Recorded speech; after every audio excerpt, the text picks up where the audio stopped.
ईपीके capital प्रस्तुत करता है दैनिक ब्रीफ 1 सितंबर 2025 के लिए। नमस्कार सभी को, ईपीके कैपिटल के दैनिक संक्षिप्त वीडियो में आपका स्वागत है। मैं आपका होस्ट ऋत्विक हूं। इस श्रृंखला में हम आपको अपडेट करने और दुनिया भर से आए सभी महत्वपूर्ण वित्तीय समाचारों को समझाने का प्रयास करते हैं। तो बिना किसी देरी के चलिए शुरू करते हैं। परिचय, वॉल स्ट्रीट और उससे आगे एक लाल दिन।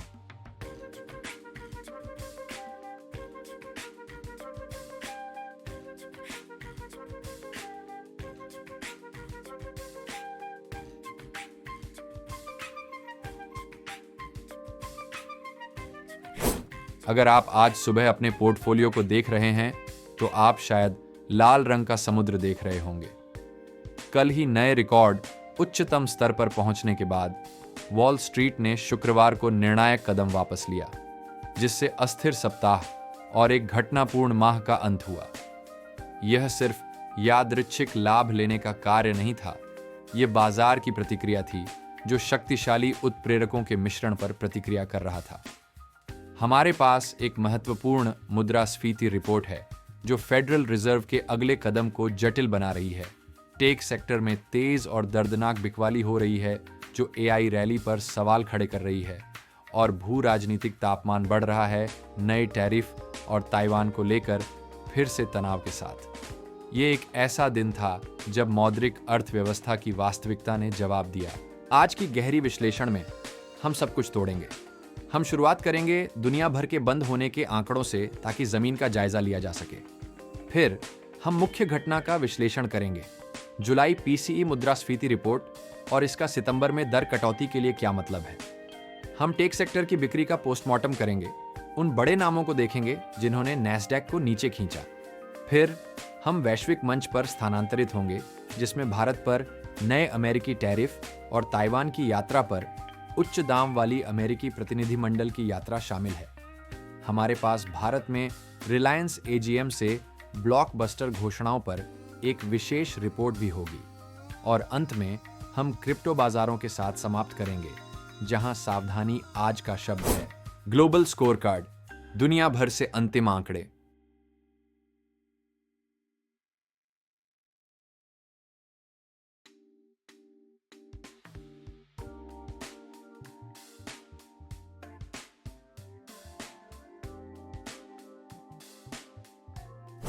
दिन की कहानी को समझने के लिए हमें पहले आंकड़ों को देखना होगा। नकारात्मक भावना व्यापक थी। लगभग हर प्रमुख वैश्विक सूचकांक दिन को नकारात्मक क्षेत्र में समाप्त हुआ। गिरावट विशेष रूप से संयुक्त राज्य अमेरिका में स्पष्ट थी, जहां टेक्नोलॉजी सेक्टर ने बिकवाली का सबसे अधिक सामना किया। इन आंकड़ों पर करीबी नजर डालें तो अमेरिका के बाजारों में स्पष्ट भिन्नता दिखाई देती है। टेक भारी नैस्डैक का 1.15% की तीव्र गिरावट डाउ जोन्स इंडस्ट्रियल एवरेज के 0.30% की अधिक मामूली गिरावट के विपरीत है। S&P 500, जो अर्थव्यवस्था का एक व्यापक मिश्रण है, 0.6% की हानि के साथ मध्य में रहा। यह भिन्नता हमें बताती है कि दिन का दर्द समान रूप से वितरित नहीं था, बल्कि यह उच्च गति, उच्च मूल्यांकन वाली टेक्नोलॉजी सेक्टर में तीव्रता से केंद्रित था, जिसने पूरे साल बाजार का नेतृत्व किया है। यह कोई व्यापक अनियंत्रित बिकवाली नहीं थी, यह बाजार के सबसे बड़े विजेताओं से लक्षित वापसी थी। इस मंदी का समयबद्धता एक और महत्व का आयाम जोड़ती है। बिकवाली ठीक एक दिन बाद आई जब दोनों S&P 500 और डाउ जोन्स रिकॉर्ड उच्चतम स्तर पर बंद हुए थे। ऐसी तीव्र और तात्कालिक उलटफेर से पता चलता है कि बुल्स में विश्वास नाजुक है। इसका अर्थ है कि उस दिन के नकारात्मक उत्प्रेरक इतने प्रभावशाली थे कि उन्होंने तुरंत ही पिछले दिन की तेजी की गति को दबा दिया, यह संकेत देते हुए कि व्यापारी समस्या के पहले संकेत पर ही लाभ लेने में जल्दी करते हैं। यह पैटर्न अक्सर समेकन या और गिरावट के दौर की ओर संकेत करता है, क्योंकि बाजार नई जानकारी को पचाता है और इन उच्च स्तरों पर जोखिम का पुनर्मूल्यांकन करता है। मुख्य घटना, पीसीई मुद्रास्फीति रिपोर्ट का विश्लेषण।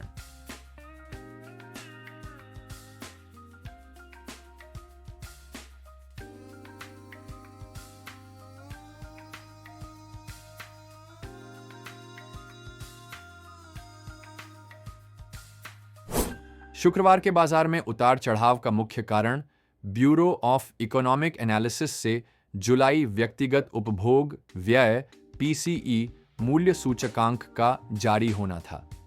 यह फेडरल रिजर्व का पसंदीदा मुद्रास्फीति मापदंड है और बाजार इसे लेकर केंद्रीय बैंक के अगले कदम के संकेतों का इंतजार कर रहा था।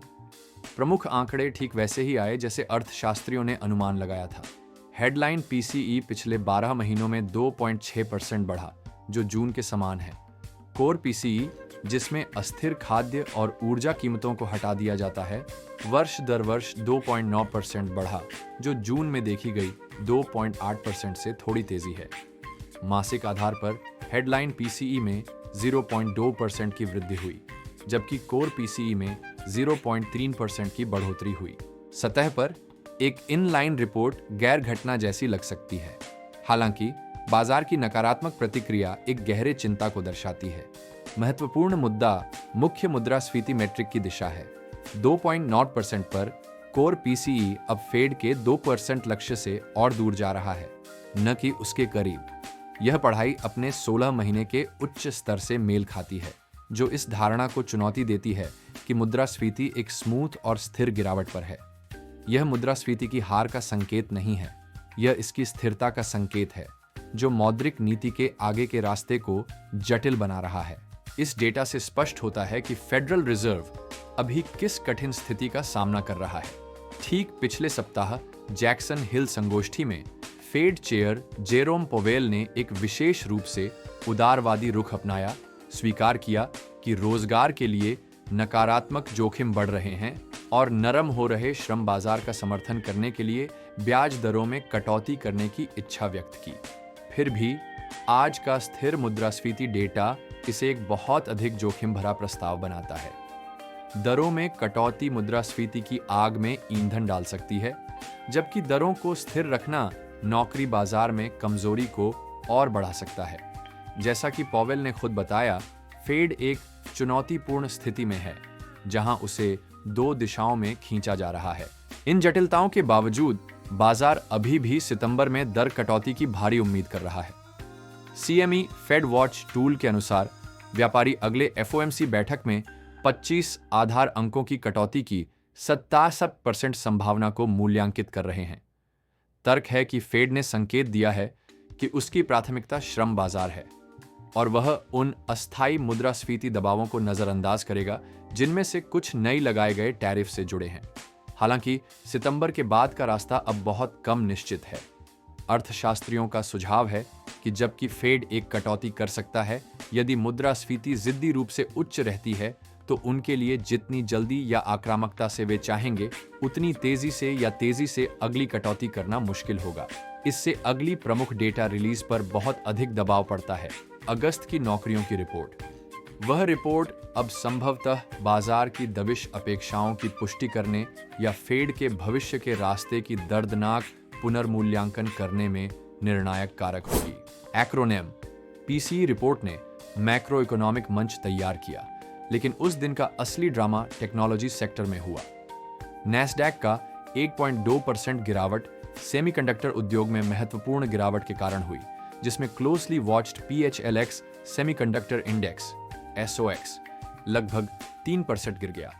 यह कोई व्यापक भयावह स्थिति नहीं थी, बल्कि उद्योग के कुछ बड़े खिलाड़ियों से संबंधित विशिष्ट चिंताजनक खबरों पर प्रतिक्रिया थी, जिसने इस साल बाजारों को चलाने वाले AI प्रेरित रैली पर पहली बार संदेह की छाया डाली। मुख्य चालकों ने कहानी बताई। एनवीडिया NVDA AI बूम के निर्विवाद नेता ने 3% से अधिक की गिरावट दर्ज की, जबकि इसकी तिमाही आय अविश्वसनीय रूप से मजबूत थी, जो साल दर साल 56% बढ़कर $54 अरब हो गई। कंपनी की चीन बाजार की अपेक्षाओं पर टिप्पणी को म्लान कहा गया, जो निवेशकों को निराश कर रही है, जो परफेक्शन के अलावा कुछ भी स्वीकार नहीं करते। डेल टेक्नोलॉजीज DL शेयरों में 8.9% की गिरावट, जिससे यह S&P 500 में सबसे खराब प्रदर्शन करने वाला बन गया। कंपनी ने वास्तव में दूसरी तिमाही के अनुमानों को पार कर लिया, अपने AI सर्वरों की मजबूत मांग का हवाला देते हुए। हालांकि उसकी तीसरी तिमाही के लाभ पूर्वानुमान वॉल स्ट्रीट की सहमति के अनुमानों से कम था और इस बाजार में यह पर्याप्त था एक बड़े विक्रय को ट्रिगर करने के लिए। मार्वेल टेक्नोलॉजी MRVL स्टॉक में आश्चर्यजनक 1700% से 18% की गिरावट आई। चिप डिजाइनर का डेटा सेंटर राजस्व, जो AI अवसंरचना के लिए एक महत्वपूर्ण मीट्रिक है, विश्लेषकों के अनुमानों से चूक गया और इसकी समग्र बिक्री दृष्टिकोण अपेक्षा से कमजोर था। बाजार की इन आय रिपोर्टों पर प्रतिक्रिया निवेशक भावना में एक महत्वपूर्ण बदलाव का संकेत देती है। महीनों से एक अजेय AI क्रांति की कथा इन शेयरों को ऊंचा करने के लिए पर्याप्त रही है। अब निवेशक AI संबंधित खर्चों के लिए रनवे का पुनर्मूल्यांकन कर रहे हैं। एनवीडिया का चीन पर सतर्कता, जो एक विशाल बाजार है, और मार्वेल का डेटा सेंटर खंड में असफलता ठोस डेटा बिंदु है, जो संकेत देते हैं कि विस्फोटक वृद्धि का रास्ता महत्वपूर्ण बाधाओं का सामना कर सकता है। इसके अलावा डेल और मार्वेल को दी गई कठोर सजा यह दिखाती है कि यह बाजार अब मुझे दिखाओ का हो गया है, न कि मुझे बताओ का। मार्गदर्शन में थोड़ी सी चूक या एक कमजोर मैट्रिक अब नजरअंदाज नहीं की जा रही है। बाजार का किसी भी बिना परफेक्ट रिपोर्ट के लिए सहिष्णुता समाप्त हो गई है, जो यह दर्शाता है कि पिछले कुछ महीनों की अनियंत्रित आशावादिता अब अधिक सतर्क और संदेहपूर्ण रुख की ओर जा रही है। नकारात्मक भावना में इजाफा करते हुए औद्योगिक संकेतक कैटरपिलर CAT ने अपने वार्षिक लागत अनुमान को टैरिफ के कारण स्पष्ट रूप से बढ़ाने के बाद अपने शेयरों में 4.5% की गिरावट देखी। इससे पृष्ठभूमि में उभरते भू राजनीतिक तनावों और कॉरपोरेट निचले स्तर पर वास्तविक प्रभाव के बीच एक मूर्त संबंध स्थापित हुआ, जिससे बाजार के लिए एक नकारात्मक फीडबैक लूप बन गया। हालांकि सभी खबरें बुरी नहीं थीं। ऑटोडेस्क ADSK के शेयर मजबूत आय रिपोर्ट और अपने पूरे वर्ष के पूर्वानुमान को बढ़ाने के बाद 9% से अधिक उछले, यह साबित करते हुए कि व्यापक रूप से नकारात्मक दिन पर भी उत्कृष्ट कंपनी विशिष्ट प्रदर्शन का इनाम मिल सकता है। भौगोलिक राजनीति का कड़ाही, टैरिफ और ताइवान।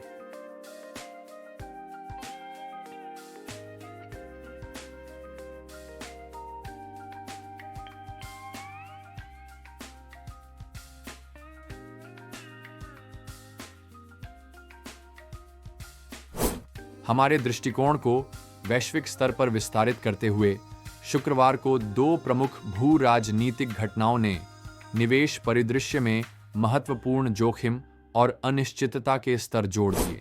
सबसे पहले संयुक्त राज्य अमेरिका और भारत के बीच व्यापार तनाव में नाटकीय रूप से वृद्धि हुई।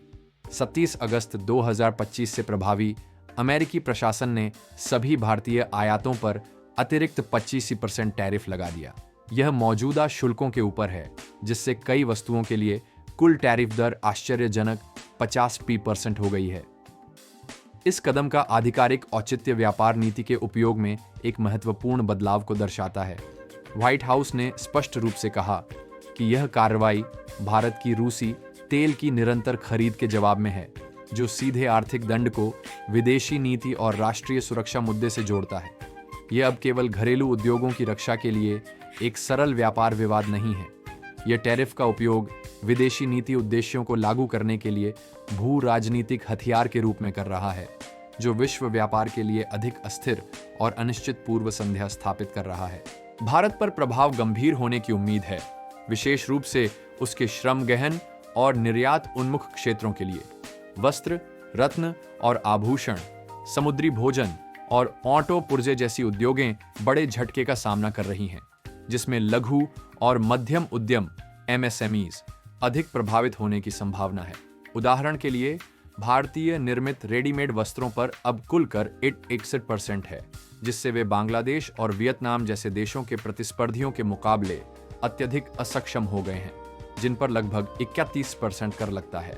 इसके जवाब में भारतीय सरकार कथित तौर पर एक बहुआयामी रणनीति तैयार कर रही है ताकि झटके को कम किया जा सके, जिसमें मेड इन इंडिया उत्पादों को बढ़ावा देना और आंतरिक खपत को प्रोत्साहित करने के लिए घरेलू कर में कटौती पर विचार करना शामिल है। दूसरे, ताइवान स्ट्रेट में तनाव बढ़ गया क्योंकि एक उच्च स्तरीय अमेरिकी कांग्रेस प्रतिनिधिमंडल ताइपेई का दौरा किया।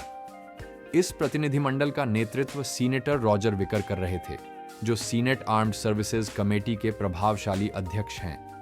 दौरे के दौरान सीनेटर विकर ने असामान्य रूप से सीधे और जोरदार भाषा का प्रयोग किया, बार बार ताइवान को एक मुक्त देश कहा और कहा कि उसे मुक्त रहने और स्वनिर्धारण बनाए रखने का अधिकार है। उन्होंने आगे बढ़कर चेतावनी दी कि चीन नेतृत्व वाला आक्रामकता का धुरी वैश्विक स्वतंत्रता को खतरा है। ये भाषा रणनीतिक अस्पष्टता की अमेरिकी दीर्घकालिक नीति से एक महत्वपूर्ण बदलाव का प्रतीक है। ऐसी भाषा का प्रयोग करके जो ताइवान की संप्रभुता को मान्यता देने का संकेत देती है, ये बयान सीधे बीजिंग के मुख्य क्षेत्रीय दावों को चुनौती देते हैं। चीन की प्रतिक्रिया तेज और गुस्से वाली थी। बीजिंग ने इस यात्रा की निंदा करते हुए इसे गंभीर उल्लंघन कहा, जो चीन की संप्रभुता और क्षेत्रीय अखंडता को कमजोर करता है। अमेरिका के रुख में कठोरता और बीजिंग की तीखी निंदा से गलतफहमी का खतरा बढ़ जाता है और पहले से ही तनावपूर्ण स्थिति और बढ़ जाती है। वैश्विक बाजारों के लिए यह क्षेत्र की महत्वपूर्ण आपूर्ति श्रृंखलाओं पर निर्भर किसी भी कंपनी के लिए दीर्घकालिक जोखिम प्रीमियम को बढ़ाता है, विशेष रूप से सेमीकंडक्टर उद्योग। ताइवान को लेकर संघर्ष से संभावित आर्थिक व्यवधान का अनुमान बहुत बड़ा है, जो $1 ट्रिलियन तक पहुंच सकता है। भारत में ध्यान केंद्रित, रिलायंस का भविष्य के लिए दृष्टिकोण।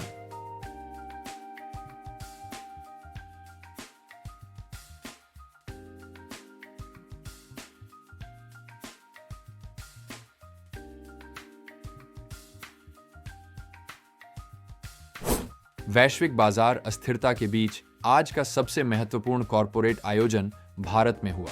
रिलायंस इंडस्ट्रीज लिमिटेड (RIL) की 48वीं वार्षिक आम बैठक AGM। चेयरमैन मुकेश अंबानी ने कई बड़े घोषणाओं की श्रृंखला प्रस्तुत की, जो कंपनी के भविष्य के लिए एक साहसिक दृष्टिकोण को दर्शाती है और भारत के तकनीकी और आर्थिक परिदृश्य पर महत्वपूर्ण प्रभाव डालती है। मुख्य घोषणाओं में शामिल थे जियो प्लेटफॉर्म्स IPO। अंबानी ने पुष्टि की कि रिलायंस अपनी विशाल टेलीकॉम और डिजिटल सेवाओं के क्षेत्र जियो प्लेटफॉर्म्स को 2026 के पहले आधे में सार्वजनिक करने की तैयारी कर रहा है।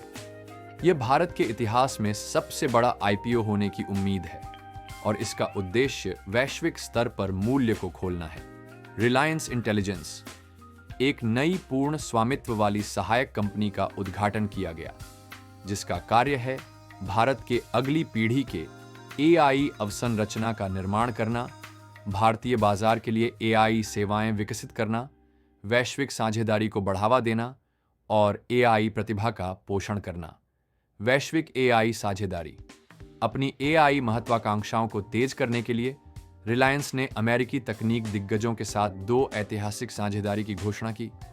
गूगल के साथ गहरा सहयोग जामनगर क्लाउड क्षेत्र स्थापित करेगा, जो रिलायंस के लिए समर्पित होगा, जिसमें गूगल क्लाउड की AI तकनीक को रिलायंस की अपनी हरित ऊर्जा और नेटवर्क अवसंरचना के साथ मिलाया जाएगा। इसके अतिरिक्त एक संयुक्त उद्यम के साथ मेटा भारतीय व्यवसायों के लिए एंटरप्राइज ग्रेड AI समाधानों के विकास पर ध्यान केंद्रित करेगा।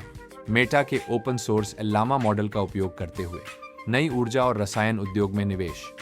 अनंत अंबानी ने नई तेल से रसायन परियोजनाओं में $77,000 करोड़ (8.8 बिलियन) के बड़े निवेश का विवरण दिया और अपनी नई ऊर्जा पहलुओं का नाटकीय विस्तार किया, जिसमें 2030 तक 500 से अधिक संकुचित बायोगैस CBG संयंत्र बनाने का लक्ष्य है।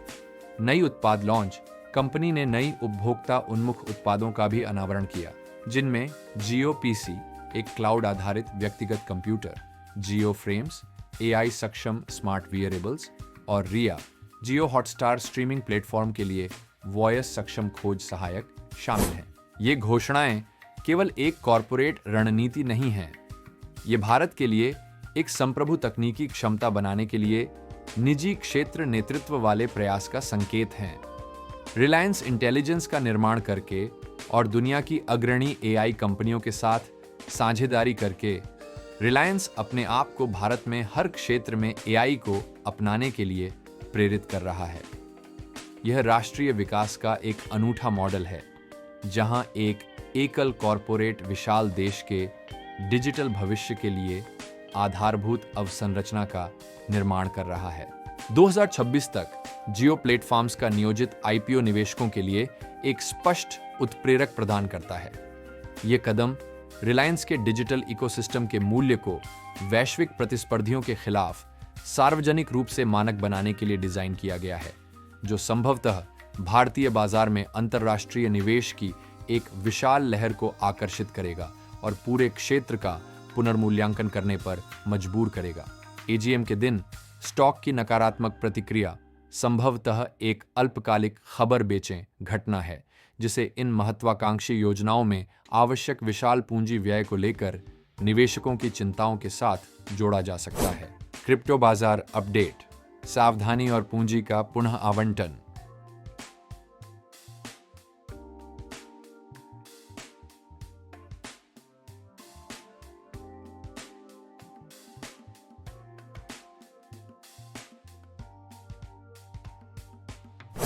रिस्क ऑफ भावना जो शुक्रवार को शेयर बाजारों में फैल गई थी, वह डिजिटल संपत्तियों की दुनिया में भी फैल गई, जहां सतर्कता और अनिर्णय मुख्य विषय थे। बिटकॉइन बीटीसी मुख्य समर्थन स्तरों से नीचे गिर गया, लगभग 1.85% की गिरावट के साथ लगभग 111,115 पर कारोबार कर रहा है। एथीरियम ईटीएच में भी गिरावट देखी गई, जो लगभग 4,150 के पास कारोबार कर रहा है। व्यापक बाजार भावना स्पष्ट रूप से बुलिश से न्यूट्रल में बदल गई है। Crypto fear and greed index 47 में से 100 पर है, जो व्यापक निवेशक अनिश्चितता को दर्शाता है। हालांकि सतह के नीचे की झलक क्रिप्टो क्षेत्र के लिए अनूठी प्रवृत्तियों को दर्शाती है। डेरिवेटिव्स बाजार, जो पेशेवर व्यापारी भावना का एक प्रमुख संकेतक है, एक महत्वपूर्ण चेतावनी संकेत दिखा रहा था। 29 अगस्त को विकल्प समाप्ति 2025 का सबसे भारी था, जिसमें व्यापारियों ने मंदी वाली पुट विकल्पों में $5 अरब से अधिक की स्थिति बनाई थी। इस भारी मात्रा में कीमत बढ़ने के खिलाफ दांव यह दिखाता है कि परिष्कृत निवेशक अपने पोर्टफोलियो की रक्षा के लिए सक्रिय रूप से भुगतान कर रहे थे, जो केवल सरल कीमत कार्रवाई की तुलना में मंदी की धारणा का एक मजबूत संकेत है। एक ही समय में पूंजी घुमाव का स्पष्ट पैटर्न उभर रहा है। जबकि समग्र बाजार नीचे है, फंड का प्रवाह ईथर के प्रति बिटकॉइन की तुलना में स्पष्ट प्राथमिकता दिखाता है। पिछले सप्ताह स्पॉट ईथर ईटीएफ ने आश्चर्यजनक रूप से 1.83 अरब की शुद्ध प्रवाह आकर्षित की है, जबकि बिटकॉइन ईटीएफ ने अधिक मामूली प्रवाह $171 मिलियन देखा है। इटाइन कुछ डेटा यहां तक संकेत करता है कि बिटकॉइन फंड्स के लिए आउटफ्लोज हैं, जबकि ईथर फंड्स के लिए इनफ्लोज हैं उसी अवधि के दौरान। यह भिन्नता दर्शाती है कि निवेशक क्रिप्टो क्षेत्र को पूरी तरह से छोड़ नहीं रहे हैं, बल्कि पूंजी का पुनः आवंटन कर रहे हैं। यह बदलाव संभवतः ईथर की आकर्षक कथा से प्रेरित है, जिसमें संस्थागत रुचि स्टेकिंग यील्ड्स में इसके विकेंद्रीकृत वित्त, डीफाई, पारिस्थितिकी तंत्र में इसकी मौलिक भूमिका और इसके अपने ईटीएफ उत्पादों के आसपास चल रही उत्साह शामिल है। यह दर्शाता है कि बाजार परिपक्व हो रहा है, जहां निवेशक अधिक सूक्ष्म, संपत्ति विशिष्ट निर्णय ले रहे हैं, बजाय इसके कि सभी क्रिप्टो करेंसी को एक ही समग्र संपत्ति वर्ग के रूप में माना जाए। अंत में, हालांकि क्रिप्टो बाजार का शुक्रवार को प्रदर्शन इसकी उच्च बीटा मैक्रो संपत्ति के रूप में स्थिति को मजबूत करता है। डिजिटल संपत्ति की बिक्री का समय पीसी रिपोर्ट और टेक स्टॉक में गिरावट की नकारात्मक प्रतिक्रिया के साथ पूरी तरह से मेल खाता है। यह दर्शाता है कि जब मैक्रो इकोनॉमिक अनिश्चितता बढ़ती है, तो निवेशक अपने सबसे अस्थिर संपत्तियों को पहले बेचकर जोखिम कम करने का प्रयास करते हैं, जिसमें वर्तमान में उच्च विकास वाले टेक स्टॉक्स और क्रिप्टोकरेंसी दोनों शामिल हैं। निष्कर्ष और आगे की योजना। अगले सप्ताह क्या देखें?